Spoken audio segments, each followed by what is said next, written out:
Each one of us at some point in our lives will desire to grow more in faith. Darating po talaga yung panahon sa buhay ng isang Kristiyano na ang hahangarin niya, hindi na lang yung magka-answered prayer, hindi na lang yung ma-comfort siya at ma-solve ang kanyang mga problems, pero darating ang panahon na ang hahangarin ng isang Kristiyano kung paano ba siya mas lalong lalago sa kanyang pananampalataya. Some of you, some of us, may already be there in that stage in your life. You want to grow more in your faith. You want to know more about the Lord.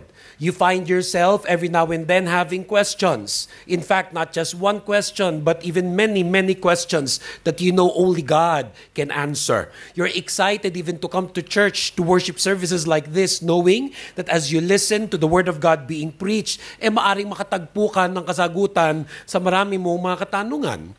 Some of you may even have doubts, and it's not the negative kind of doubting, pero nagdududa ka na dun sa mga past beliefs mo, nagdududa ka na dun sa mga luma mo mga prinsipyo, at hinahanap mo na ngayon yung katotohanan na nagmumula sa Diyos. Katotohanan na nagmumula sa pag-aaral ng kanyang mga salita.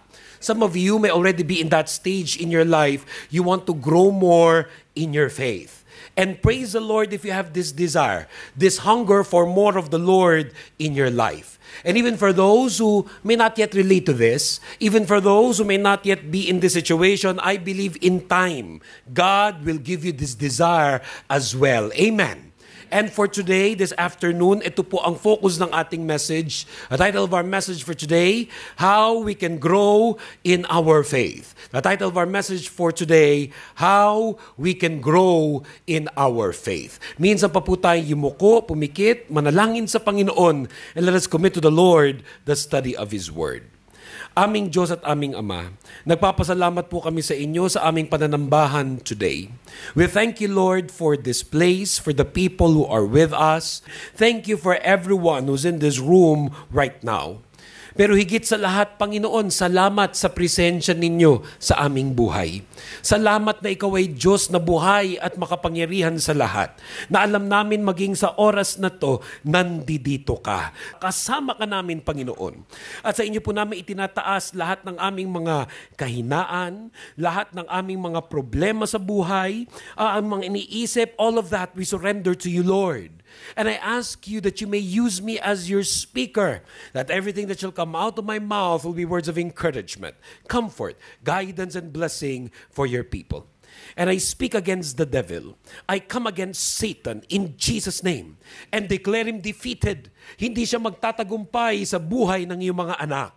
And today, Lord, we just thank you because we know your Holy Spirit is moving powerfully and mightily in our midst. Revive us, Lord. Restore us, Lord. Recharge us, God, and cause us to grow in our faith in God. For we pray all of this in the name of the Father, the Son, and the Holy Spirit. In Jesus' mighty name, this is our prayer. All God's people say, Amen. Amen. Amen. Minsan pa po natin palakpakan ng Panginoon. Minsan pa po natin palakpakan ng Panginoon. At pakisabi niyo sa inyong katabi, you came to the right place today, kapatid. Sabihin niyo yan sa inyong katabi, you came to the right place. Medyo mainit-init, but praise the Lord, may mas matinding init kayong mararanasan ngayong hapon at yan yung init ng banal na Espiritu ng Diyos. Hibukod pa doon sa init na nararamdaman natin dahil sa panahon, sa init ng Ramadan o sa init ng kwartong ito'y ang pinaka-importanting init na alam kong mararanasan ng bawat isa sa atin ay ang init na nagmumula sa banal na Espiritu ng Diyos. Pagkat yan ang desire ng marami sa ating lahat, to grow more in our faith in God. And in some ways, ang ibig sabihin to grow in our faith is to be passionate in our faith, to be on fire in our faith in the Lord. Ngunit paano nga ba tayo pwede lumago sa ating pananampalataya? Maraming paraan, but for this afternoon, we'll just discuss the three most basic ways by which people grow in their faith in God. Beginning with this. Number one, when we study the Bible. When we study the Bible. Hindi po pwedeng lumago ang sinong Kristiyano na hindi niya pinag-aaralan ang salita ng Diyos. Matthew chapter 4, verse 4 in the Bible says, But he answered and said, It is written, Man shall not live by bread alone, but by every word that proceeds from the mouth of God. Again, Matthew chapter 4 verse 4 says, "But he answered and said, it is written, man shall not live by bread alone, but by every word that proceeds from the mouth of God." Kung meron pong isang verse that I will encourage you na picturean nyo ngayong hapon at i-post sa inyong mga Facebook accounts ay itong verse na ito. Kaya if you have your smartphones with you, may request you for a while to bring them out at isa-isa nyo at sabay-sabay na pagpipicturean itong verse na to, Matthew chapter 4 verse 4. Nang mapalitan naman natin yung mga hugot lines na yung pa rin na nakapost sa ating mga Facebook accounts, mapalitan naman ko ano mga negative post na minsan nating na-post, magulat at mabigla naman ang inyong mga friends at Machu Porpor ang pinopost nito. Ano daw ang nakalagay? But he answered and said, it is written, man shall not live by bread alone, but by every word that proceeds from the mouth of God. Again, Matthew 4:4, but he answered and said, it is written, man shall not live by bread alone, but by every word that proceeds from the mouth of God. Salamat sa mga kinuhanan ang slide na ito at kung maaari bigla nyo na rin i-post sa inyong mga Facebook accounts kung kayo may mga wifi naman dyan o data. At totoo ito, ang tao hindi lang daw nabubuhay sa kinakain niyang tinapay araw-araw, but he lives by the Word of God. Alam niyo itong may kinakain araw-araw, sobra nating na-appreciate yan sa panahon ng Ramadan. Sobra natin na-appreciate yan sa panahon ng Ramadan. Buti nga dito sa Dubai kahit paano, meron ng mga mall. Meron na dito mga mall na during the morning all the way to the afternoon, during the fasting time, pwede ka nang pumunta doon at kumain, nakatakip na lamang ng kurtina. There was a time, bawal din yan. Wala kang choice. Dapat bago ka umalis ng bahay mo, nakakain ka na. O di naman kaya sa inyong mga opisina, merong nakatagong pantry at doon ang mga tao pumupunta para kumain. But if you're on the road, you had no choice. You could not eat. In Saudi Arabia pa nga, in the past, nakakabili rin. Nakakabili ka limbawa ng mga items sa grocery, nakakabili ka rin ng ilang mga pagkain pero take away, kahit pa nga ice cream. Pero wag mong kakainin in public. Dahil pag ginawa mo at nakita ka ng pulis, you'll spend 1 day, 1 night in jail. Kaya praise God dito sa Dubai kahit paano medyo maluwag-luwag. Pero kaninang umaga, I went to our church in Abu Dhabi dahil morning ang service doon from 10 a.m. to 12 noon. Wala kami matagpuan ng restaurant doon na may takip, wala doon mga mall na parang dito sa Dubai na nakatakip lang restaurant for you to eat. Kaya buti na lang doon sa church natin sa Abu Dhabi kahit paano may pandesal, talaga namang appreciate mo yung pandesal. Yung habang kinakagat mo, ramdam mo, parang nawawala yung ibang amoy ng labi mo, na masaya yung tiyan mo. Appreciate yung sabihin ng bread. Na-appreciate namin yung ibig sabihin na may bread. Nung araw, nung hindi Ramadan, hindi napapansin yun eh. Ngayong Ramadan, ubus lagi. Ubus lagi. But more than the bread, ano daw ang sabi sa atin dyan sa Matthew 4:4, we don't just live with physical food, but as individuals, we not only have a physical body, but we have a spirit. And that spirit must be fed with spiritual food. And that spiritual food is the Word of God. And as Christians, we believe the Bible to be the Word of God. Bilang mga Kristiyano, naniniwala po tayo that the Bible is the Word of God. At pag sinasabi natin para tayo lumago sa ating pananampalataya, we need to study the Bible. We can study it first personally. Ibig sabihin, ikaw mag-isa, pinag-aaralan mo ang Biblia on your own at home, or we can study it with other people. We can study it personally, and number 2, we can study it with other people. Tulad ng ginagawa natin ngayong Friday afternoon sa Dubai, in this worship service. And we also encourage our people, even in this day and age of the internet, of downloading, and of smartphones, to have a personal copy of the book. Again, one of the blessings of living in Dubai, unlike let's say in Saudi Arabia, kung sa pinagbabawal pa rin yung physical possession of this book, here in Dubai, hindi. There's even a Christian bookstore here. You could go to some of the evangelical centers or building na kung saan nandun yung mga Christian books. So, and you can avail of the personal copy of this book. Iba pa rin. Yung may dala ka ng Biblia o meron kang sariling kopya nitong Biblia. Even encourage our people. Lalo na, nagtatrabaho naman kayo. Iba sa inyo sa pagpunta dito ay nagkakaroon ng mas malaking sahod kaysa doon sa Pilipinas. Kung bibili na rin lang kayo nung sarili nyong Bible for the first time, bumili na kayo yung pinakamahal na pwede nyo mabili. Bakit kanyo? Para mapanghinayangan mong hindi mo binubuksan. Kasi kung halimbawa, naregalo lang sa iyo yung Bible, o di naman kayo, binili mo yung mga buy one, take 10, yung halos hindi mo nabasa sa keliit, parang hindi ka na-eengganyo yung basahin. Pero pansinin nyo, pag nakabili kayo ng mahal na TV, hindi ba't lagi mo gustong panooran kasi ang mahal mo nabili? Hindi pag nakabili ka ng mamahaling mga kubyertos, gusto mo laging kainan kasi mahal mo siya nabili. Ganon din pagdating minsan siguro sa Bible, try nyo lang. Bumili kayo ng pinakamahal na Bible that you can find at tingnan ko kung hindi nyo siya babasahin. At ang sabi nga nila, ang Bible daw na punit-punit, ang Bible na marumi, maganda raw yan. Kasi ibig sabihin, binabasa. At ang Bible na marumi, punit-punit, ibig sabihin yung may-ari daw, malinis ang buhay. Pero yung Bible na pag binuklat mo, brand new pa rin ngayon, 10 years nang nasa kanya. Pag binuksan mo, ang lutong-lutong, ang linis-linis. Ang Bible daw na malinis, kadalasan ng may-ari, marumi ang buhay.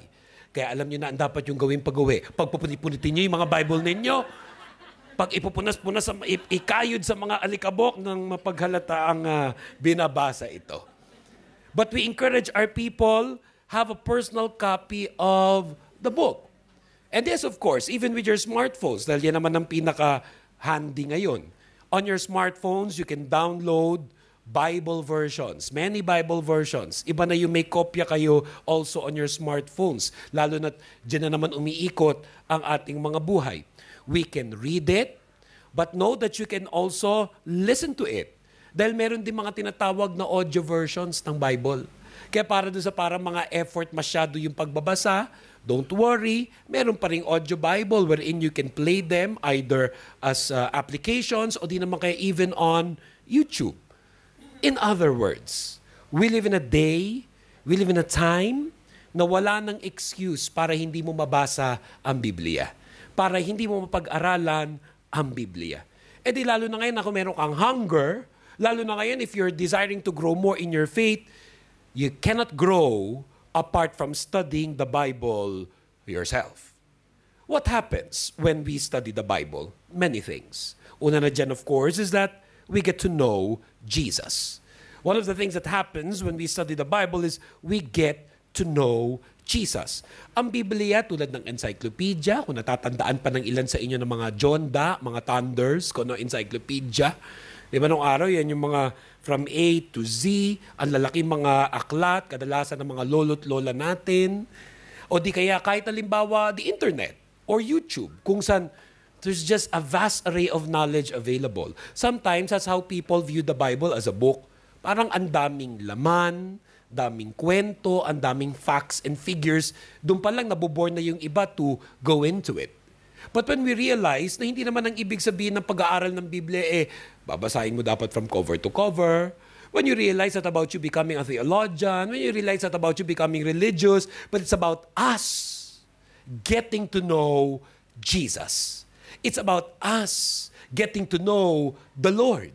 Magandang motivation yun para ma-excite tayo na pag-aralan nga ang Biblia because it is about getting to know Jesus. Hindi to about becoming overly religious. Hindi to about knowing all of these facts and figures. Hindi to about knowing all of the books in the Bible. It's about knowing Jesus. For the Bible tells us in 2 Peter chapter 3 verse 18, the command is this: grow in the grace and knowledge of our Lord and Savior, Jesus Christ.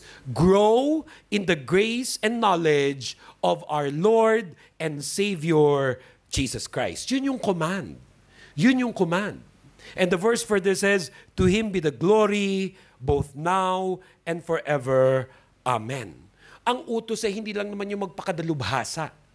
Ang utos Dapat daw makilala natin yung grace and knowledge of our Lord and Savior, Jesus Christ. Pastor, posible ba yun na ang tao pwedeng maraming alam tungkol sa Biblia pero hindi naman niya kilala si Jesus? Posible yun. Maraming ganyan. Maraming tao laman ng ganitong klase mga simbahan, aktibo sa iba't ibang religious groups, alam lahat ng facts and figures pero hindi kilala si Jesus Christ. At bakit kanyo hindi kilala si Jesus Christ? Nakikita sa ugali. Kasi ang taong kilala si Jesus Christ, one of the things that happens to him is nababago ang kanyang pag-uugali.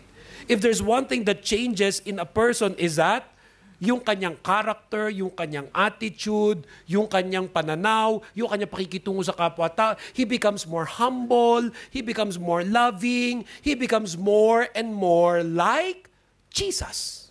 Kasi nare-realize niya, tungkol saan ba itong pananampalatayang ito? Tungkol ba itong sa pag-church? Tungkol saan ba ito yung pagka-Kristiyano? It's not about showing off to people.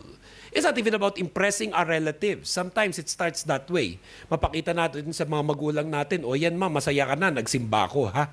Kaya, kaya mapakita sa asawa mo na dito ka pumupunta at hindi sa nightclub o sa cabaret o kaya pub house. Yung masabi lang na religious, no, it's not about that.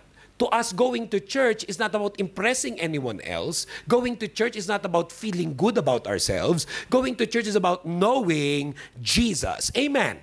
Going to church and studying the Bible is about knowing Jesus. That as a result, we develop faith. That as a result, we develop faith. Can everybody say that with me, please? We develop faith. Romans chapter 10:17 says, so then faith comes by hearing, and hearing by the word of God. Again, Romans 10:17 says, so then faith comes by hearing, and hearing by the word of God. Ito lang moment na to na nakaupo kayo sa kanya-kanya yung mga silya. Hindi ko naman kayo kilala at yung iba sa inyo, hindi rin naman ako lubos pang kilala. Yung pakikinig at pakikinig mo ng word of God ngayon, as this is not my word, as this is not my message, as this is not my idea, but the word, the message, and the ideas of God. This is what is developing our faith to become stronger and stronger and stronger. I always tell people, attend ka ng church. Makinig ka ng word of God. Kung mabalitaan mong bukod pa sa worship service, may Bible study, umattend ka rin ng Bible study. Huwag mong pagsawaan yung pag-attend ng worship service, pakikinig ng Word of God, pagdalo ng mga Bible study, o pagsawaan yan. Because by doing all of these things, this is helping us, helping you develop your faith in the Lord. Kaya every now and then, makakatagpo ka ng tao na strong ang faith, at makakatagpo ka ng tao na weak ang faith, at makakatagpo ka ng tao na halos walang faith. The difference is, hindi lang dahil mas mabait yung isa kaysa dun sa isa. No. The reason is, the other person is hearing the word of God. That's why his faith is becoming stronger and stronger and stronger.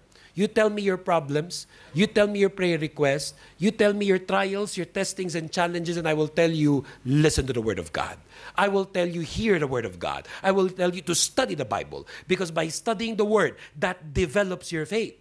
That mula dun sa halos wala kang faith, mula dun sa halos weak ang faith mo, as you hear the word of God, God is making you stronger and stronger and stronger in faith. Na marirealize mo na, dati-rate, ang dali kong mag-give up. Dati-rate, wala na akong pag-asa. Dati-rate, I would complain, I would worry a lot, I would fear, but because of listening to the word, studying the word, it's making you stronger and stronger and stronger. At nakikita mo na nagiging matagumpay ka sa lahat ng mga pagsubok sa buhay. Amen. Ang dami-dami kayong pagsubok ng isang OFW. Nandun na yung homesickness. Meron ba sa inyo dito, minsan na naranasan yung homesickness? Pakitaas nga ang kamay. Yung minsan nang naranasan yung, huwag kayong mahiya. Sino dito yung naranasan yung homesickness? Yung gustong-gusto mo na umuwi, kung pwedeng now na. Kung pwede lang now na. Tapos ngayon pa, syempre, may Facebook, may Instagram. Tinatag ka, pinupost ka ng mga friends mo, nagparty sila, kumain sa labas, magkakasama. Minsan nakaka-homesick, lalo. O di naman kaya iba ang problema, pera. Abay, sino kaya sa inyo dito ang nakaranas na minsan ang naranasan magka-problema sa pera? Kasi parang yung katabi mo mukhang hindi nagka-problema sa pera. Tingnan mo nga yung katabi mo at pakisabi sa kanya, parang ikaw hindi ka nagka-problema sa pera. Wala sa itsura, wala sa bag mo. Wala sa bag mo.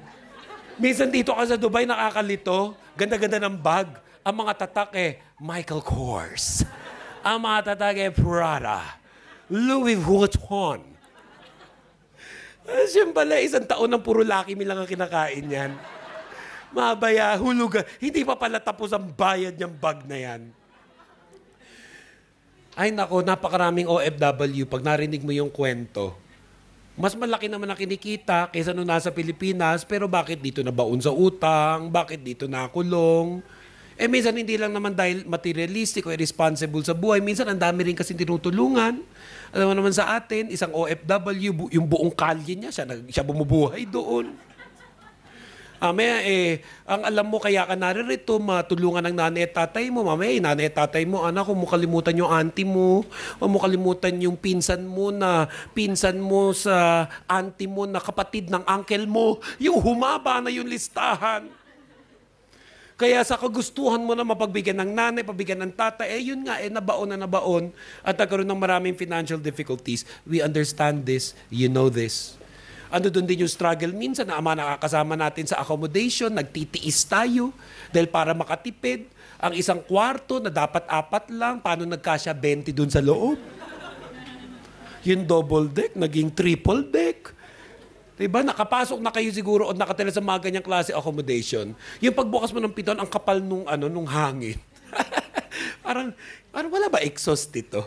Yung pala kasi 30 tao nandun sa loob.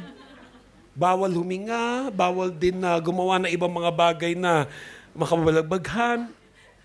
Wow. We face many problems sa trabaho, sa pera, and in many, many other things. Lalong kailangan mong ma-develop ang faith. Lalong kailangan mo na dumadalo ng church katulad nito. Not to be more religious, but to have this faith that depends on God. To have this faith that depends on the Lord. Dahil isa pa sa nangyayari sa atin as we study the Bible, we get corrected and equipped on how to live our lives. We get corrected and equipped on how to live our lives. You know, every now and then, there's going to be a preacher in this church that will encourage you. Every now and then, there's going to be a preacher in this church na nakakatuwa mag-preach, yung joke niya nakakatawa, lalabas ka, inspired. Every now and then, may ganon. Kasi hindi naman pwede yung church para lang ganon, yung nagpapasaya lang ng tao, kinikiliti-kiliti ka, sinasabi siya, hindi, okay lang yan. Yung mga ginagawa mo hindi maganda kasi may Diyos naman. Kailangan natin ng church na kino-correct din tayo at itinutuwid tayo pag halimbawa, yung ginagawa natin, ikapapahamak na natin. Kasi love tayo ni Lord at ang gusto niya, ang kanyang mga anak, matuto sa pamagitan ng kanyang salita, even if it means that sometimes we need to get corrected and equipped on how to properly live our lives. For the Bible tells us in 2 Timothy chapter 3, 16 to 17, all scripture is given by inspiration of God and is profitable for doctrine, for reproof, for correction, for instruction in righteousness, that the man of God may be complete, thoroughly equipped for every good work. Again, 2 Timothy chapter 3, 16 to 17 says, all scripture is given by inspiration of God and is profitable for doctrine, for reproof, for correction, for instruction in righteousness, that the man of God may be complete, thoroughly equipped for every good work. Kaya minsan, pag nakikinig tayo ng Word of God, may ouch factor yan. Di ba napapa-ouch ka? Para sa akin yun. At yun yung magandang attitude, yung napapa-ouch pa. Ang mahirap lagi na lang, ay bagay dito to. Sana nandito yung asawa ko? Sana nandito yung magulang ko? Yung lagi may iniisip, perfect ka na. Minsan may ganung mga tao Ang iniisip niya, ba't pa ako pupunta dyan sa simbahan na yun? Perfect na naman ang buhay ko. Kaya doon pa lang alam mo na, naku, kailangan ito more si Lord. Kasi ang taas ng pride, ang laki ng ego. Kaya it will take brokenness, it will take humbling experiences, tulad ng mawawalan ng trabaho, o makukulong, may kamag-anak na magkakasakit, trahedya sa buhay, para masabi niya, ay, hindi pala ako perfect, kailangan ko pala ang Diyos in my life. Ba't pa natin kailangan antayin na magkaroon pa ng ganong klaseng mga karanasan, kesa naman ito, tayo nakikinig ng Word of God. Pakinggan natin ang salita ng Diyos. Let the Lord speak to our hearts. Even today, I know God has a message for His people. God has a message for you. Kaya pakisabi niyo sa inyong katabi, thank you, Lord. May message siya para sa atin. Sabihin niyo sa inyong mga katabi yan, thank you, Lord. May message siya para sa atin. Palakpakan nga natin ang Panginoon. Palakpakan natin ang Panginoon. And one more thing. Pakisabi nyo rin sa inyong mga katabi, huwag kang magtatampo ha pag medyo tinatamaan. Pakisabi nyo sa inyong katabihan, huwag magtatampo ha pag minsan tinatamaan. Lalo na ako, karamihan na naririto, hindi ko naman kilala. So hindi ko iniisip kagabi, ano kaya yung mga pwede kong sabihin para tamaan si ganyan, para barilin si ganito. Dahil alam ng mga miyembro ng church na to na matagal na akong kilala, bakit pa kita kailangan patamaan sa pulpit to? Pwede naman kitang tawagin para magkape tayo, mag-buffet tayo, di masaya pa tayo pareho. Pinapagalitan kita habang kumakain ako ng sashimi. Ay, hindi ko ugali yan. Na pag meron ako mga naiisip na dapat malaman ng mga miyembro ng church o leaders ng church, ba't ko kailangan patamaan literally and actually by preaching? Yan ang experience sa ilang mga tao umaattend ng iba't ibang churches. Lalo na pag halimbawa, it's not that big, o kahit pa nga malaki ito, hindi makontrol minsan ng preacher yung sarili niya, titirahin yung mga tao from the pulpit. I don't do that. Kung meron man tinatamaan sa mga tao dito ng ating message, praise the Lord. It's not coming from me. It's coming from God. At pag tinatamaan ka pa rin, una sa lahat, wag iilag. Gaganon pa yung... Gaganon. Wag. Sambutin mo. Tanggapin mo. Ay, praise the Lord. Pinapunta ako talaga ng Panginoon sa church ngayon kasi He wants me to hear this. He wants me to hear this. He loves me so much. He wants to correct what's wrong in my life. Amen. God loves us so much. He wants to correct what's wrong in our minds. Kasi ganun ang devil. Pwedeng bago ka pumunta dito, may pinapasok maling kaisipan sa pag-iisip mo. Pwedeng through your friends, pwedeng through your relatives, may nakachat ka, may nakausap ka, pwedeng pumasok ang mga wrong thoughts, wrong thinking, o kahit sa accommodation mo, sa trabaho mo, ganyan ang trabaho ng dyablo. Give us wrong thinking so that you will not have the right faith that believes in God. But you made the right decision anyway by coming to this church, listening to the Word of God. Because what does the Word of God do? Again, 2 Timothy 3:16-17 says, all Scripture is given by inspiration of God and is profitable for doctrine, for reproof, for correction, for instruction in righteousness, that the man of God may be complete, thoroughly equipped for every good work. Praise the Lord. We grow as we study the Bible. Hindi po pwede na ang Kristiyano hindi nagbabasa o nag-aaral ng salita ng Diyos. What else? Number 2, when we ask the Holy Spirit to help us. When we ask the Holy Spirit to help us, we can do this. You can do this. You can ask the Holy Spirit to help you. For the Bible even tells us in Acts chapter 1 verse 8, but you will receive power when the Holy Spirit has come upon you. And you will be my witnesses in Jerusalem and in all Judea and Samaria and to the end of the earth. Again, Acts 1 verse 8 says, but you will receive power when the Holy Spirit has come upon you. And you will be my witnesses in Jerusalem and all Judea and Samaria and to the end of the earth. Why is this so? Why is this so? Because we believe that the Holy Spirit is God. We believe the Holy Spirit to be God. He is not just an idea. He is not just a force. He's not even just a power. He is God.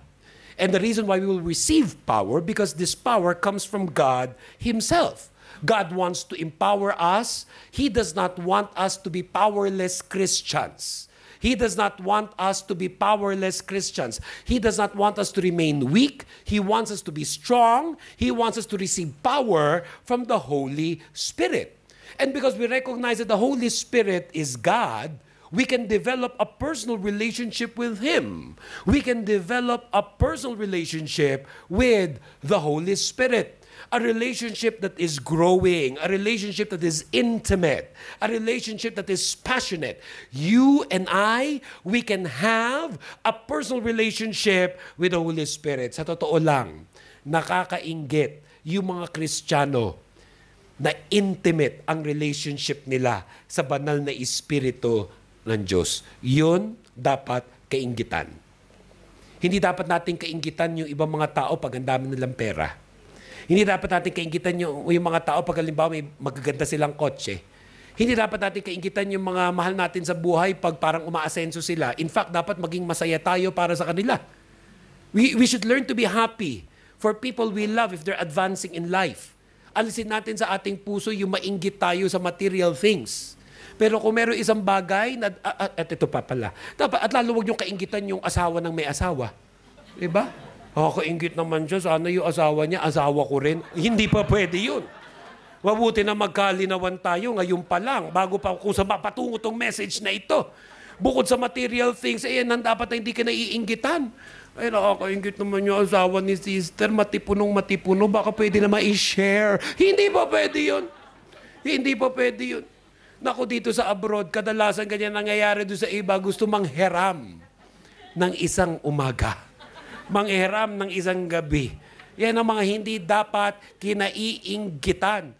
Minsan may mga babae pag may nakakausap at kinakwento at binibida asawa niya, ay nako talaga, bless na bless ako dyan sa husband ko. Ang sipag-sipag galing sa trabaho at pagdating dito sa bahay talaga, alaga-alaga pa ako. So, bigla marinig mo yung isang kasama mo, o nga sis, nakakainggit ka. Ay nako po.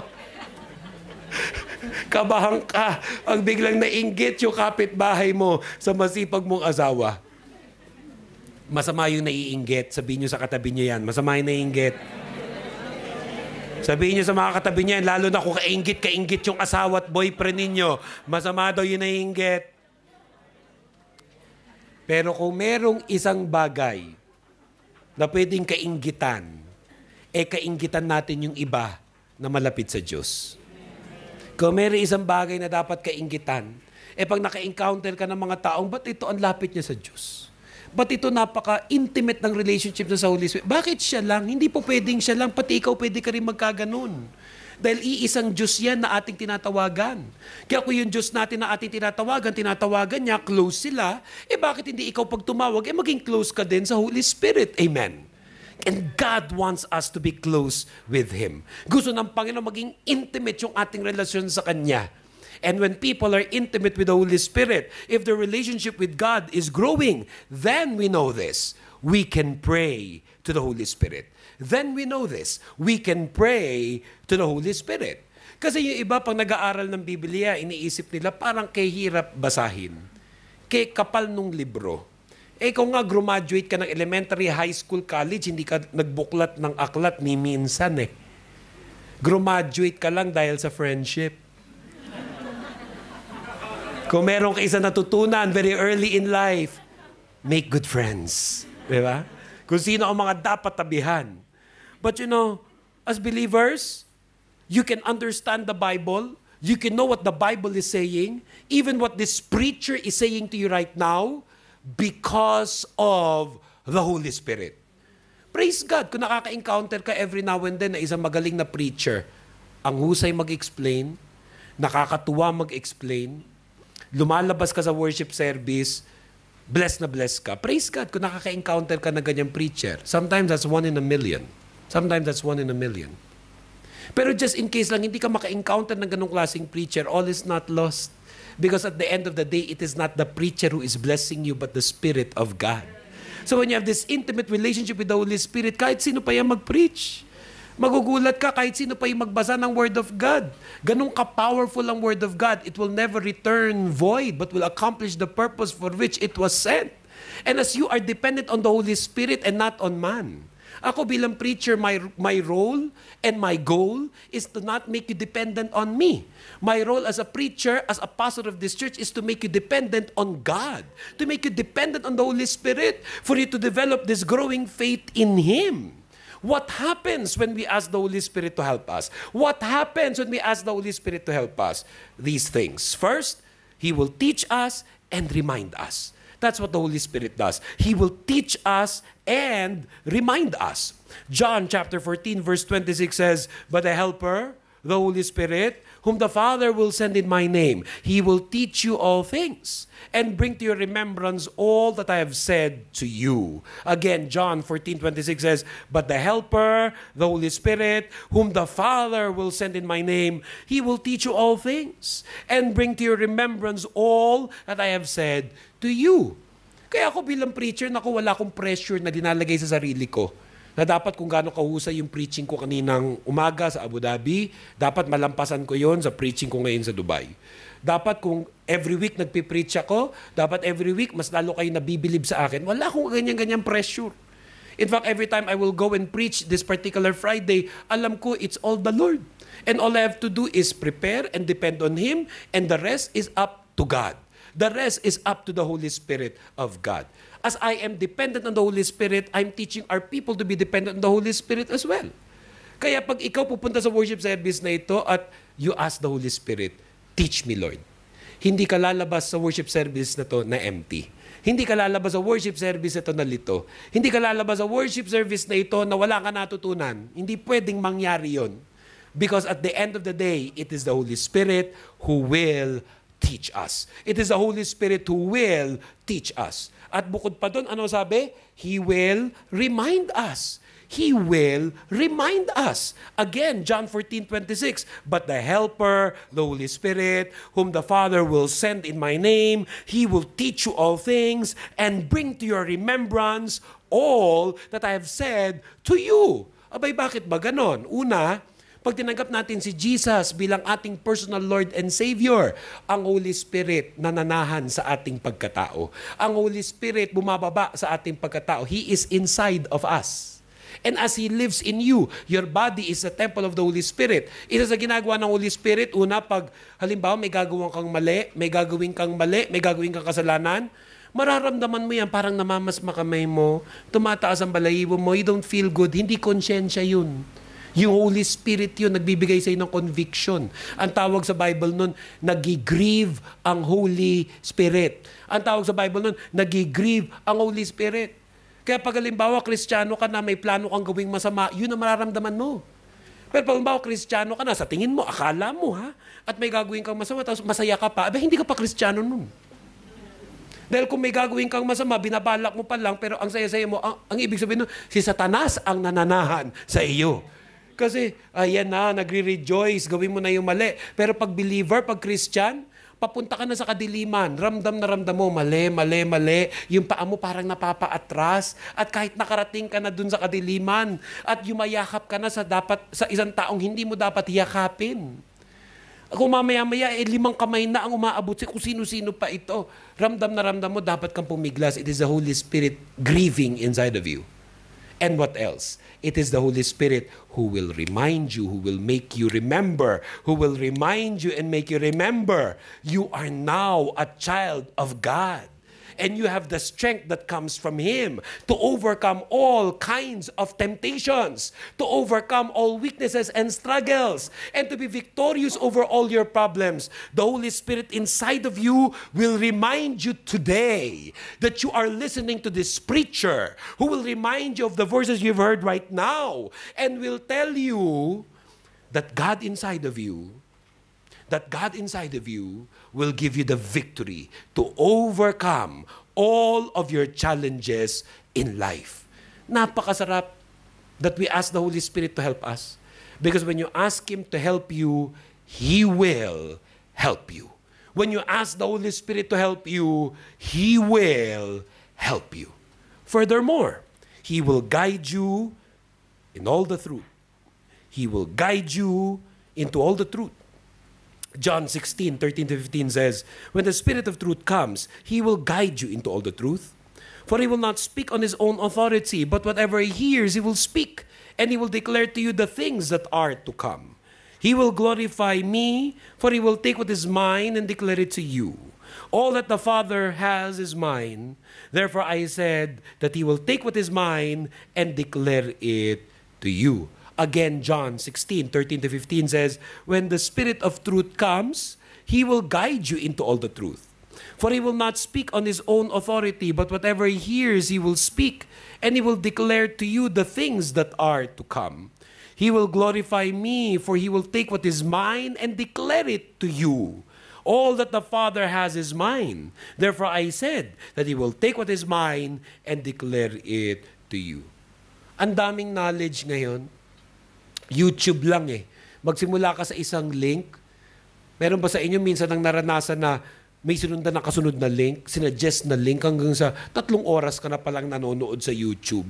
Kung san-san ka na nakarating, ang daan mo na napanood, mga documentary. Nag-umpisa ka lang halimbawa sa kanta, mamaya aliens na pinanonood mo. Naranasan nyo na yung ganon? Napaka-vast ng knowledge available to many of us just by the tip of our fingers.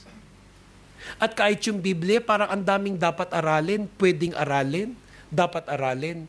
Saan ka dapat magsimula? Huwag kang matakot because the Holy Spirit is inside of you. He will guide you. He will guide you. He will guide you. You need to make a very important decision in your life. Even right now, as you come to this church, there are questions in your mind. There's doubts in your heart. You're worried about certain things. You need to make a very important decision. Again, you came to the right place. God sent you to come to this worship service. He does not want you to make that decision alone. He does not want you to make a mistake in your life. He wants you to know that it is possible, that you can ask the Holy Spirit to guide you in making your decision. And perhaps that is the reason you came today.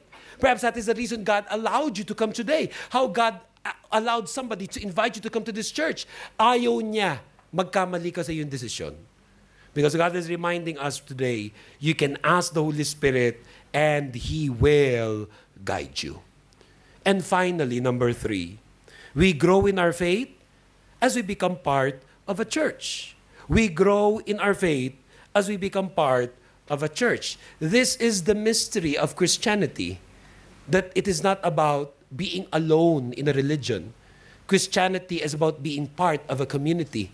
It is the will of the Lord that we are not alone in our faith, that we must become part of a church.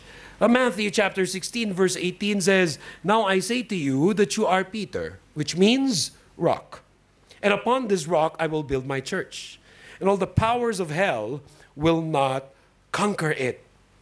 Namula dyan sa verse na yan, yung Matthew 16:18, again we read, "Now I say to you that you are Peter," which means rock.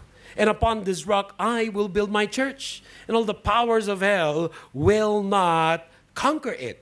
Napaka-importante ng church sa buhay ng isang Kristiyano that Jesus Himself established the church. We believe this, that Jesus Himself established the church. Na kung si Jesus mismo ang nagtaguyod ng simbahang katulad nito, dapat ito'y ating pahalagahan. Mahalaga na tayo bahagi nito. Because we cannot grow in faith on our own. We cannot grow in faith on our own. Hindi tayo dapat malinlang na dahil may YouTube naman, meron pang mga online worship services. Even right now, may tinatawag na Facebook Live. You can capture this worship service using your Facebook accounts and you could watch in your home. And that's good if you have no other choice. May sakit ka, ang layo ng church sa iyo, sa Kabiasnan, kung saan man, may nagbe-benefit naman talaga doon. Kahit ang church natin may YouTube channel. You go to YouTube, you type RU Church, at marami tayong mga preachings, mga messages sa inyong likod na nandoon. Pero hindi pwedeng mag-substitute yun sa church experience. Hindi pwedeng mag-substitute yun sa church experience. Hindi mo pwedeng sabihin na nanonood naman ako ng video, manonood na lang ako online. Mali yun eh.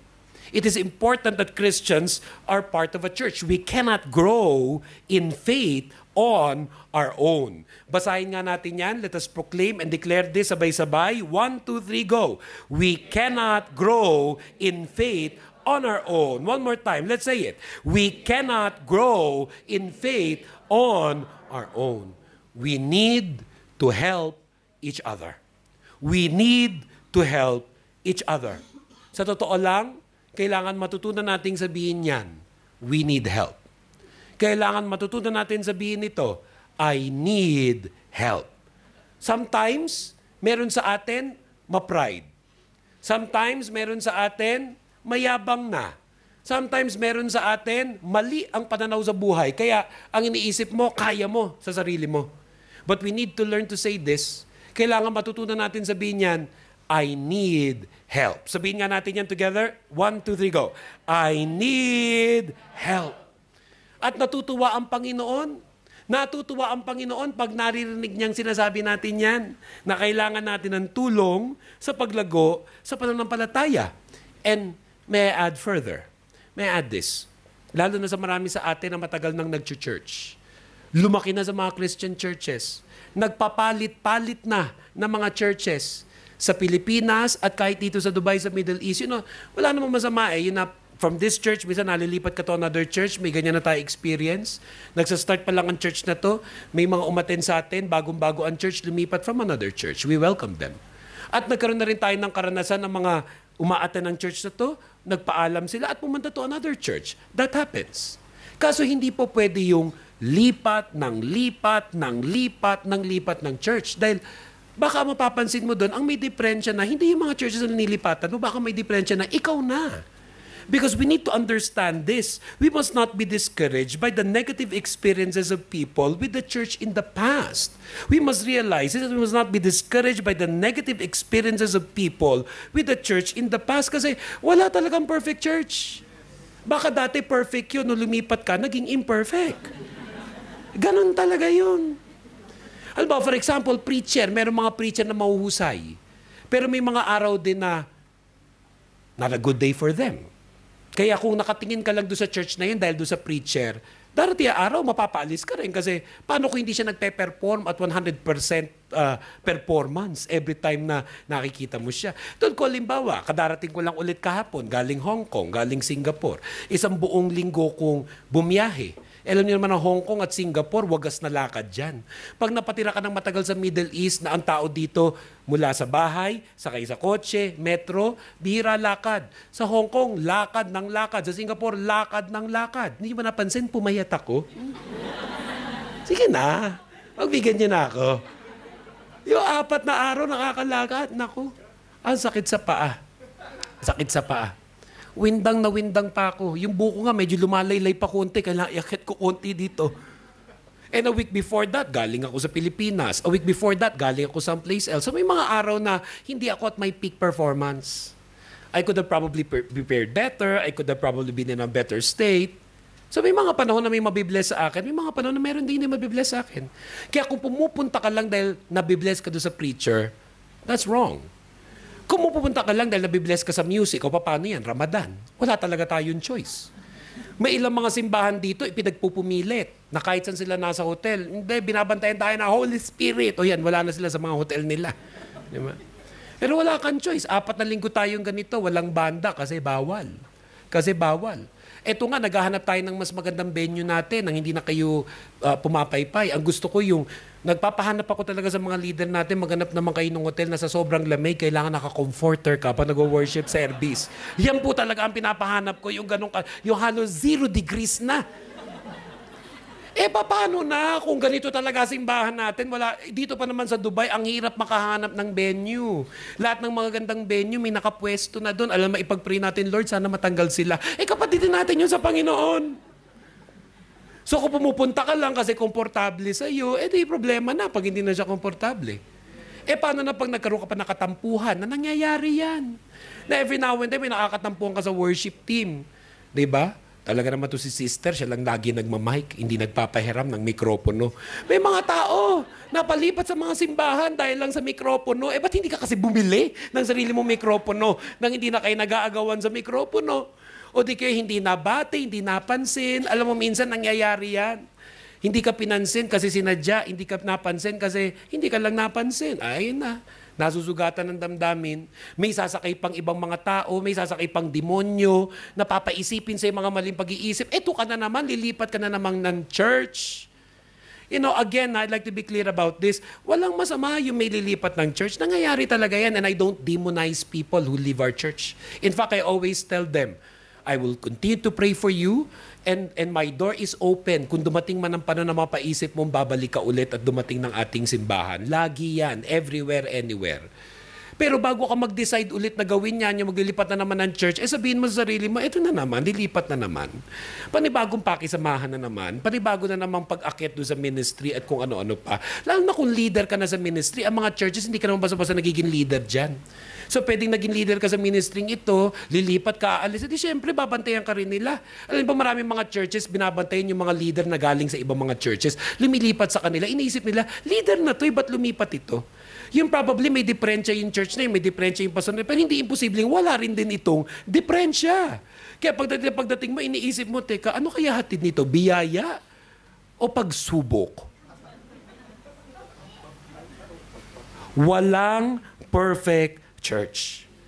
At baka nga yung church na yun na may problema, ang paraan para masolve yung imperfection niya ay ikaw.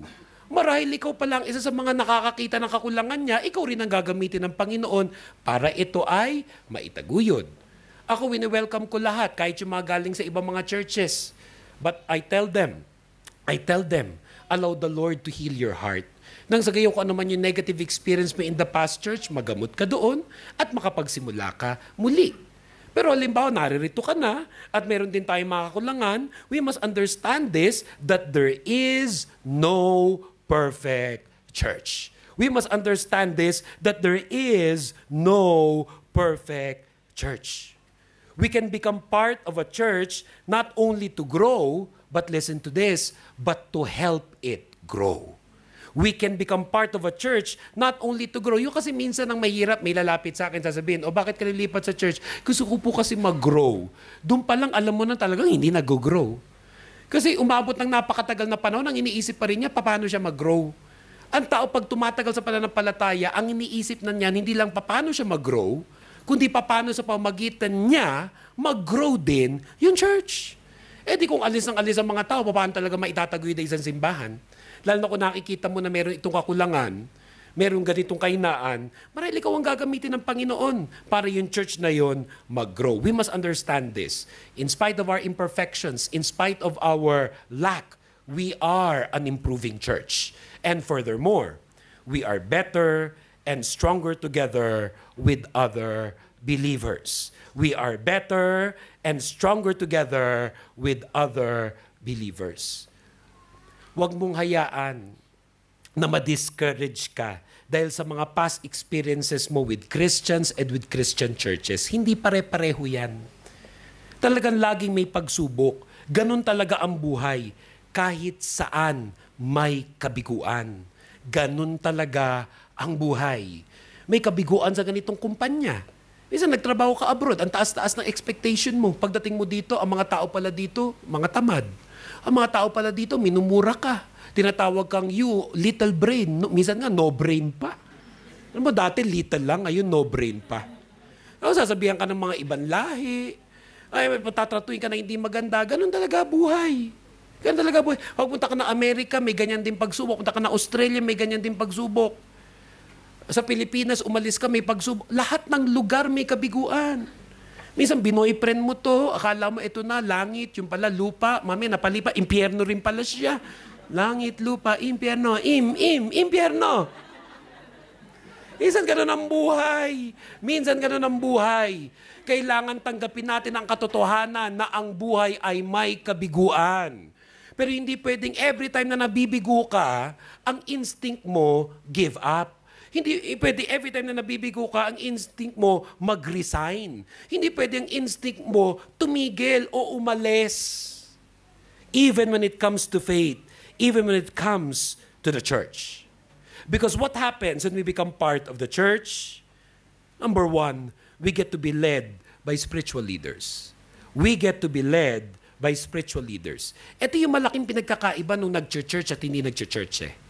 Yung hindi nag-church, Christian, wala siyang spiritual leader.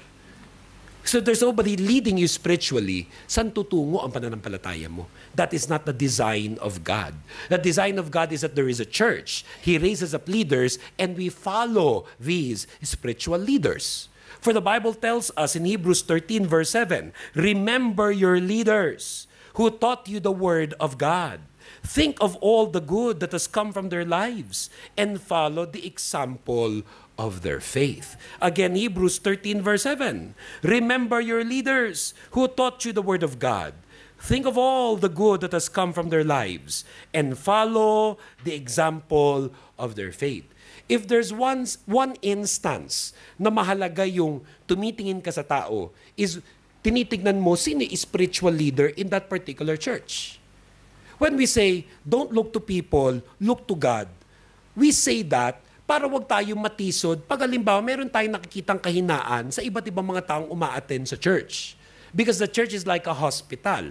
People come with different wounds that needs to be healed.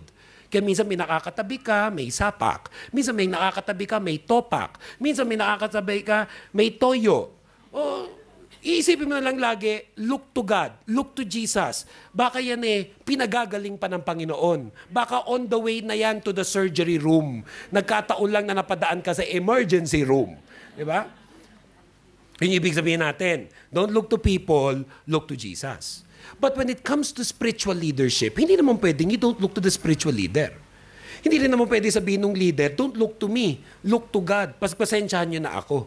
Ako bilang pastor, hindi ko pwede sabihin yun sa mga taong ma-attend ng church. Pagpasensyahan nyo ako, bastos ako talaga Pero nagpipreach ako ng Word of God.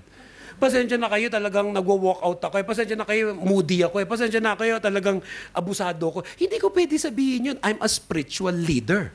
Dapat pwede ko sabihin sa inyong lahat, ako spiritual leader ng church na to. Ako pastor ng church na to. I'm not perfect, but I am the leader of this church and I want you to follow my example. Hindi pwedeng hindi ko kaya sabihin yun. Dahil kung hindi ko kaya sabihin yun sa inyo, huwag akong maging spiritual leader. At ganoon din ang sino man na naririto, naging elder na ng church na ito, naging deacon na ng church na ito, and later in the future, maging pastor pa. Hindi pwedeng sabihin natin sa mga tao, don't look to me, look to you. Hindi pwede, they must look to you. Because that is the reason why people come to church also. They're looking for the reality of this faith. That this is not just about ideas, it is about these things we're talking about applied in real life. At kapag ikaw na ngayon na nabubuhay, paano na? Galing-galing mag-preach. Wag magmura. Ikaw na may nagmumura. Ang galing mag-preach, maging mapagmahal. Hindi naman labing sa pamilya. Ang galing-galing magturo sa ibang mga tao, be patient, be patient, be patient. Pero pag nasa bahay pala, kung magsisigaw sa mga anak, sa asawa, sa pagsakay lang sa sasakyan, hindi patient sa asawa, hindi patient sa kalye. Nasa na lahat ng preaching. Hindi po pwedeng they don't look to us. Because that's why when we say to people, become part of a church, because when you're part of a church, you need to look to a spiritual leader.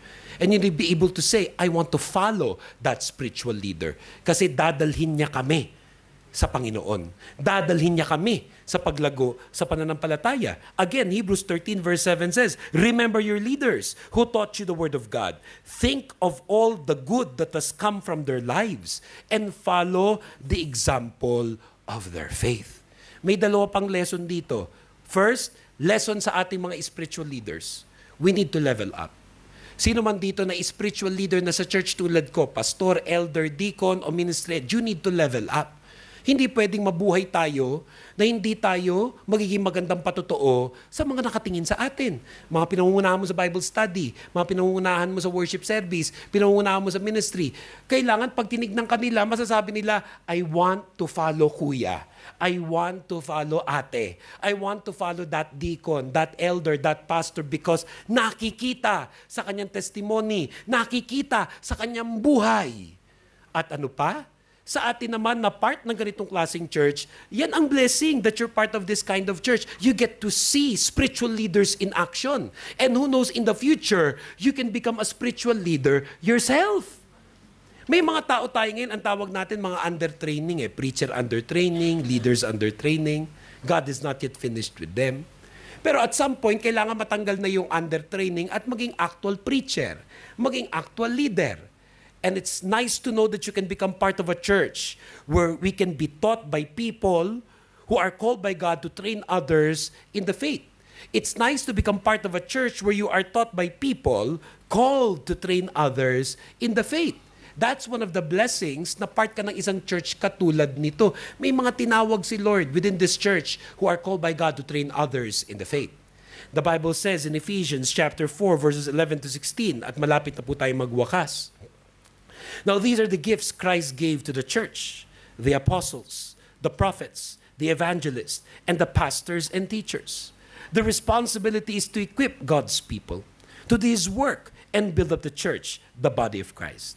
This will continue until we all come to such unity in our faith and knowledge of God's Son, that He will be mature in the Lord, measuring up to the full and complete standard of Christ.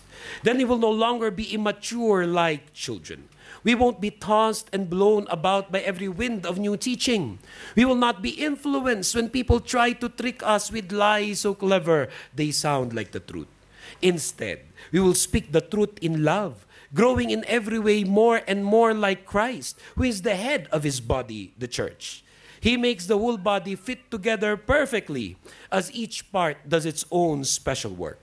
It helps the other parts grow so that the whole body is healthy and growing and full of love. Within the church, there are people God has raised and is raising to become apostles, prophets, evangelists, pastors, and teachers. Na ang main responsibility ng mga taong ito is to equip God's people to this work and to be built up in their faith in God. Makakatagpo tayo ng mga ganyang klaseng mga tao sa church, uniquely gifted in helping others in the faith. At pag sila in action, pag sila nagtuturo, pag sila nagpipreach, pag sila nagtitrain, ano daw mangyayari sa atin? Magmamature tayo. Magmamature tayo in the Lord. At ang isang example ng maturity, hindi ka na daw tossed and blown by every wind of new teaching. You're not tossed and blown by every wind of new teaching. Hindi ka, minsan nandiyan dyan, minsan naririto, na-i-influence ng ganyan, na-i-influence ganito. Minsan makakausap kayo ng taong ganyan eh. I remember one time I was talking to a relative of mine, health conscious. Meron siyang tatlong doktor. Sa linggong ito, pinupuntahan niya yung herbalist. Yung mahilig magpakain sa'yo ng ampalaya, ng garlic, ng kamatis, ng mga kung ano-ano. At pagkatapos, nadidetoxify ka. Okay, may napupulot naman talaga yung katawan. At maraming uso nga yung mga food supplement. Yan yung basis. Herbal medicine. Pero the next week, pumupunta naman siya sa kanyang Chinese doctor. Na ang trip naman tusukin siya ng mga, di ba, acupuncture. At minsan pinaiinom siya ng ihi, ng ahas, at ng kung ano-ano pa. All of this unique Chinese medicine. Then the next week, pupunta naman siya siyempre sa doktor niya sa St. Luke na ang lahat naman na gustong gawin X-ray, may nakita, hiwain, kalkalin, tanggalin.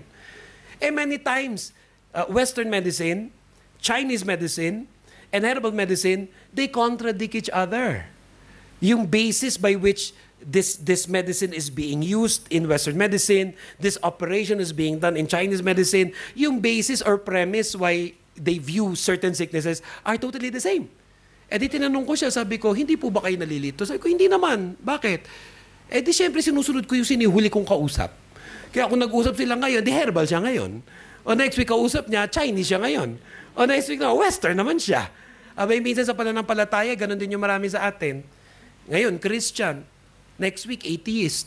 Next week naman, satanista. Depende kung sino ang kausap. Hindi po pwedeng ganun. Ang taong nag-grow sa kanyang faith, na-establish yung foundation ng kanyang pananampalataya. At isa sa pinaka-importanting change sa buhay na isang tao, kaya nasasabi kong mature na, hindi moody. Yan, sa totoo lang. Yung Kristiyanong masasabi mong nagmamature na, hindi na moody. And everybody say, ouch. Yan. Everybody say, one more time, ouch. May kilala kayong taong moody. Huwag nyo na ituro. Huwag na tayo magtaas ng kamay. Sa totoo lang, ouch. Dati sabi nila, babae lang yung ganon. Hindi rin. May mga lalaki din ganon. Diba sabi nila, minsan yung babae, hindi mo malaman kung ano gusto. Pag sinabi, tinanong ng asawa, ano ba gusto mo? Dito lang ako sa'yo. Hindi, malis ka. Ano, paalam yung asawa, magbabasketball ako mamayang gabi. Sige, okay lang. Okay lang. Sito ka naman dahil narinig mo, okay lang. Ay, okay. Hinubad lang yung pantalon, naka-short na pala, may rubber shoes na pala doon sa takbo naman diretso yung asawa sa basketball. Saya-saya mo, shoot-shoot ka, Facebook live pa, and everything. Pag-uwi mo, yung asawa mo, di ka kinakausap. Diyan ka matulog sa baba. Gutom na gutom ka, hindi ka akala ko ba okay lang? Yan ang kailangan matutunan ng maraming lalaki, lalo na yung mga may asawa na o kahit pa boyfriend lang. Kailangan matutunan nyo ma-discern kung pag sinabi ng asawa nyo okay, pero hindi pala okay. Mag-take kayo ng engineering, mag-aral kayo ng psychology, matututunan nyo rin yan. Pero marami talaga hirap na hirap maintindihan. Akala ko ba okay? Matutunan mo yung ngiwi ng bibig. Okay lang. Yung tono, may way yan para ma-decipher Anong araw sabi lang yung moody, yung babae lang, yun lang hindi maintindihan. Hindi. Maraming lalaki, gano'n na rin ngayon. Kasi it's not an issue of gender. It's an issue of maturity. It's not just about moody kasi ako Pinanganak na akong ganito, kaya ikamamatay ko na itong ganito. Huwag ka pumayag. Huwag ka pumayag. Pag Kristiyano ka na, lalo na pag may edad ka na. Dapat ang tao pag nagkakaedad, may pinagkakatandaan. Minsan sasabi na, makinig ka sa akin, mas matanda ako sa iyo. May pinagkatandaan ka ba? Ang tao pag tumatanda, nakikita sa maturity. And one of the most important examples and indicators of maturity, hindi na moody. Hindi na moody. Hindi na sala sa init, sala sa lamig. Kahirap kasama ng mga tao. Ngayon, nagtatawa na tayo. Joke tayo ng joke lahat. Tapos biglang mamaya, serious? Biglang mamaya, nag-walk out. Biglang hindi na naman masaya. Kahirap kasama ng mga taong yan sa mga birthday party, sa mga special occasion, Christmas, New Year. Huwag na huwag niyong iimbitahin yung mga taong yan sa mga special occasion. Mga paniraya, mga spoiler. And everybody say, ouch, ouch. Yan na yung sinasabi ni Pastor. Kasi yun yung hindi nag-grow sa faith. Pati sa pananampalataya, a-attend ba ngayong Friday? Hindi a-attend. Kasi tinatanong lagi, a-attend ba tayo ngayon na worship? Ba't kailangan patanungin? Hindi ba dapat desisyon na yun? Commitment na natin yun. A-attend ako every Friday. Sa church nga natin, sinisikap natin dagdagan ng worship services Para yung mga flight attendants, yung mga nurses, yung mga nagtatrabaho sa mga boutique, sa mall, hindi man maka-attend ng Friday, may Monday worship tayo, may Wednesday worship tayo.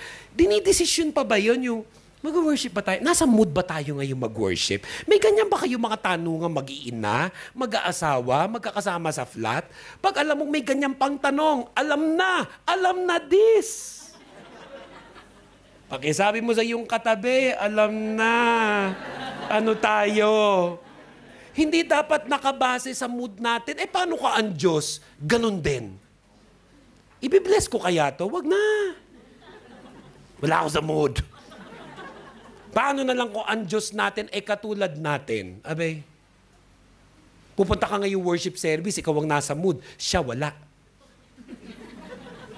Diba? Ngayon, nasa mood ka na, Lord, mag-worship na po ako talaga. Wala na po talaga tong no turning back, nag-decide na po ako. Tapos sabi ni Lord, sorry ka, wala ako sa mood. Ganyan kaya tayo sa Diyos. Kasi tinatawag-tawagan ka ba, hindi ka na nakaka-worship. Uy, kuya, nakakarinig ko ka na. Huwag sasama loob nyo pag may nagtatanong sa inyo ng ganyan. Huwag nyo iisipin na kinukulit kayo. At ako bilang pastor, huwag din sasama ang loob nyo pag halimbawa absent kayo ngayong week, hindi ko kayo kinamusta the following week. Hindi kayo importante. Ibig sabihin, ginagalang ko yung moods nyo. Kasi meron ako mga miyembrong ganyan, nasanay na rin ako. Ganyan lang yan. Itong week na to, wala. Next month, by God's grace, babalik din yan. Pero kahirap naman na gano'n na attitude natin sa isa't isa. Ibig sabihin, nasanay na ako, na may cycle ka. Ngayon, backslider yan. Babalik loob din yan. Dapat graduate na tayo sa ganung pananampalataya. Maawa ka sa sarili mo. Maawa ka sa sarili. Mainggit ka dun sa iba na hindi ganon.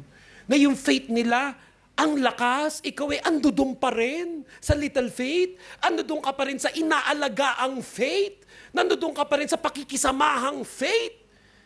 Ipag-pray mo, i-desire mo, especially today, I want my faith to grow.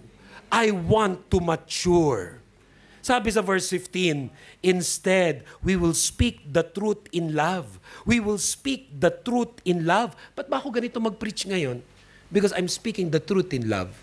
Even if some of you are getting hurt by this, even if some of you are getting offended by this, even if some of you are being corrected by this, I'm speaking the truth in love.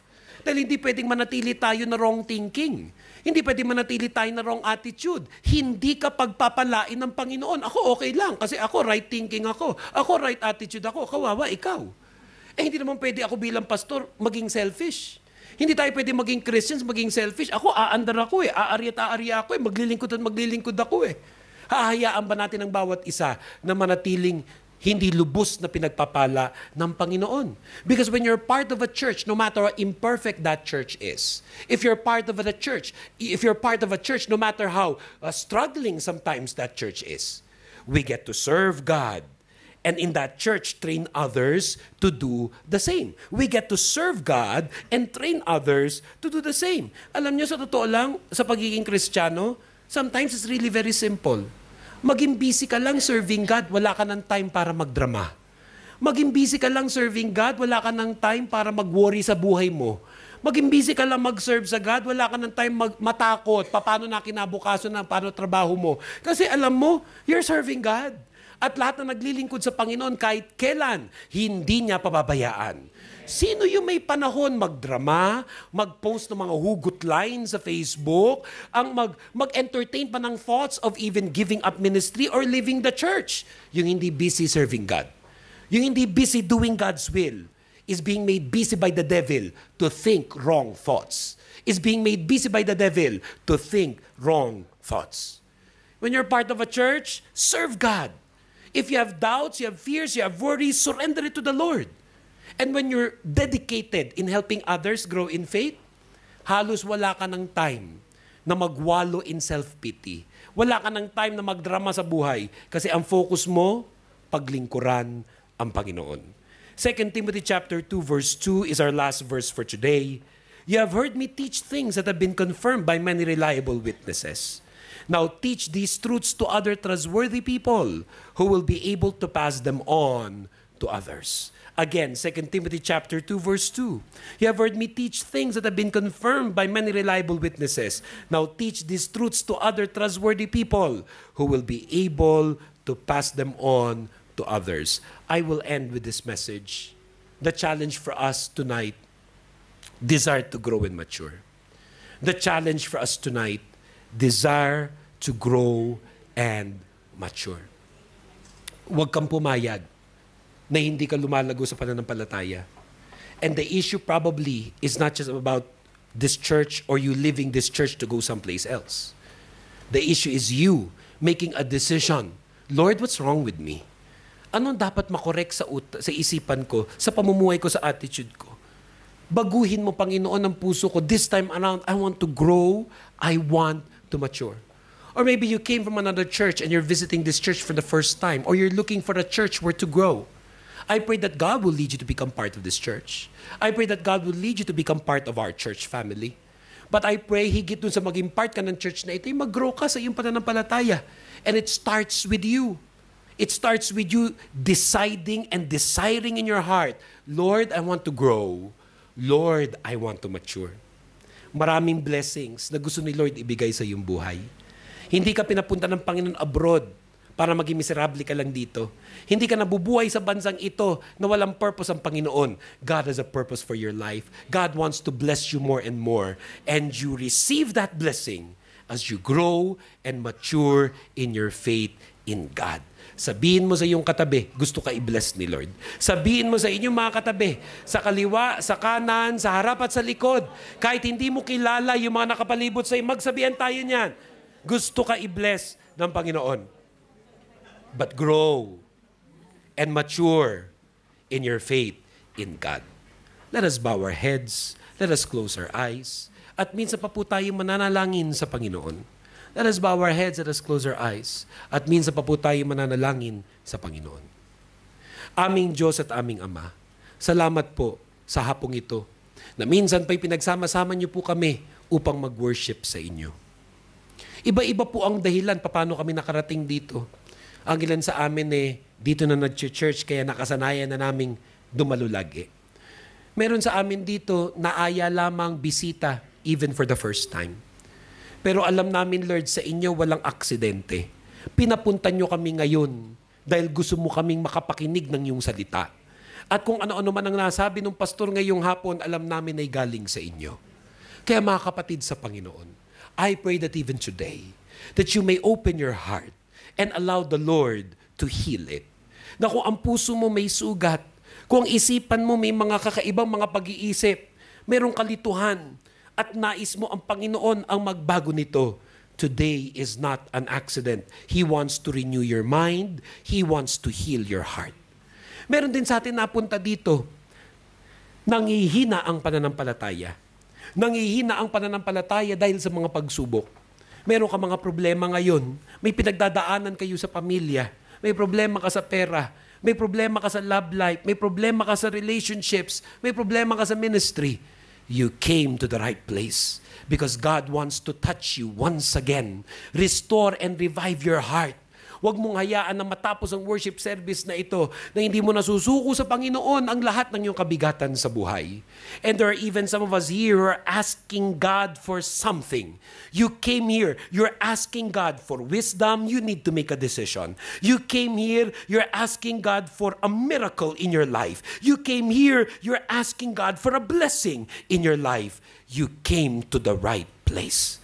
And even as all heads are bowed down and all eyes are closed, kapatid, I want to challenge you this afternoon.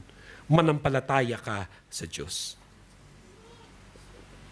Manampalataya ka kay Jesus. Believe with us, believe with me that nothing is impossible with God. That as all heads are bowed down and all eyes are closed, kindly lift both of your hands to God at magpipray tayo sa Panginoon. Ba't hindi mo itaas ang dalawang kamay mo sa Panginoon at mananalangin tayo sa Kanya? Nasa pagtaas mo ng iyong dalawang kamay, itaas mo ang iyong puso, buksan mo ang iyong isipan, itaas mo ang iyong katawan, itaas mo ang iyong espiritu, at hayaan mo maging sa oras na ito, maramdaman mo ang Kanyang presensya, mayakap ka ng Panginoon, maahipo ka niya ng Kanyang kapangyarihan. Aming Diyos at aming Ama, kitang-kita mo ang iyong mga anak na sa hapong ito'y nakataas ang kamay sa iyo. Ramdam mo, Panginoon, ang kanilang kalungkutan. Ramdam mo, Panginoon, ang kanilang kahinaan. Ramdam mo, Panginoon, ang hirap na kanilang nararanasan. And I know, God, today is not an accident. You brought your people to this place to be healed by you, to be comforted by you, to be embraced by your loving arms.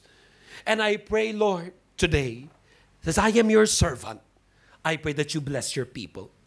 Sino man nangangailangan ng pagyakap, ay yakapin mo sa mga oras na ito. Sino man ang tinatamaan ng homesickness, ng kalungkutan, ay yakapin mo sa oras na ito. Sino yung nakakaramdam ng pag-iisa, na para bang wala siyang kakampi, maramdaman niya ngayon na kayo, O Diyos, ang aming kakampi, na ang simbahang ito ay ang aming pamilya. Help your people even in where they're seated. Saan man sila nakaupo, nararamdaman ng kahinaan, palakasin mo ang faith. Empower your people with your Holy Spirit. Bring back the passion. Bring back the fire. Restore us, O God. Revive us, O Lord. Recharge our faith in Jesus' name. At tulungan mo ang iyong mga anak na ang inihiling sa inyo ay wisdom, guidance, at desisyon para sa kanilang buhay. Lord, even today, you can grant your people such wisdom. Help us, Lord. Help your people. Help us, Holy Spirit. And allow your people to feel today your power, your love, and your blessing. And I speak to people who in their minds, Lord, napapaisip na sila either to leave this church, to give up ministry, or to even give up being a Christian altogether. Hindi po aksidente, ito ang napapakinggan nilang message because you're speaking to your people today. At alam ko, Panginoon, hinahawakan mo ang kamay ng iyong mga anak, hinayakap mo ang bawat isa, and you're reminding your people, you're reminding us, not to give up on this church, not to give up on the church, not to give up on faith, not to give up on having this belief that truly with Jesus, we have healing. With Jesus, we have peace. With Jesus, we have purpose. With Jesus, we have love. Thank you, Lord. Dahil alam po namin sa bawat isang nakataas ang kamay sa iyo ngayon, binubuhos mo at binibigay ang pagpapala. Tinatanggap po namin ito ng lubusan. Tinatanggap namin ito ng buong pananampalataya as we pray all of this and receive by faith in the name of the Father, the Son, and the Holy Spirit. In Jesus' mighty name, this is our prayer. And all God's people say, Amen, Amen, Amen. Palakpakan po natin muli ang Panginoon.